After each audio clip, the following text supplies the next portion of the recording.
పార్వతీదేవి అడిగింది మహాభారతం అనుశాసనిక పర్వంలో, శుభ్రమైన కైలాసం ఉండగా, ఇంత ఐశ్వర్యం ఉండగా, చింతామణి గృహం ఉండగా శ్మశానంలో ఎందుకుంటున్నారని అడిగింది.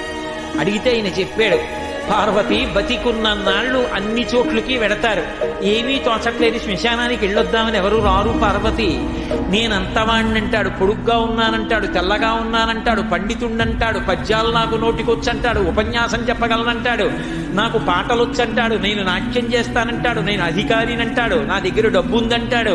ఇన్ని ఉన్నాయనుకున్న వాడిలోంచి ఊపిరి బయటికి వెళ్ళిపోయిన తరువాత వాడిని తీసుకెళ్లి 4 కొత్త కర్రల మీద పడుకోబెట్టి చాప చుట్టి తాడు కట్టి పైన నూలుబట్ట కప్పి తీసుకొచ్చి అన్నీ తీసేసి కర్రల మీద పడుకోబెట్టి కాల్చేస్తుంటే జీవుడు లేచి నిలబడి పుర్రె పగిలిపోయిన తరువాత కన్న కొడుకు కూడా స్నానం చేసి వెళ్ళిపోతుంటే చీకటి పడిపోయాక, అయ్య బాబోయ్ చుట్టూ ఉగ్రభూతాలు, నా వాళ్ళన్న వాళ్ళు లేరు, వీళ్ళని నమ్ముకున్నాను, ఒక్కడు లేడని ఏడుస్తుంటే నేనున్నాను రా అని చెప్పడానికి నేను కూడా లేకపోతే చచ్చిన వాడు 1000 మాటలు చచ్చిపోతాడని అక్కడ ఉన్నాను పార్వతి, నా కర్మకాలక్కడ లేను.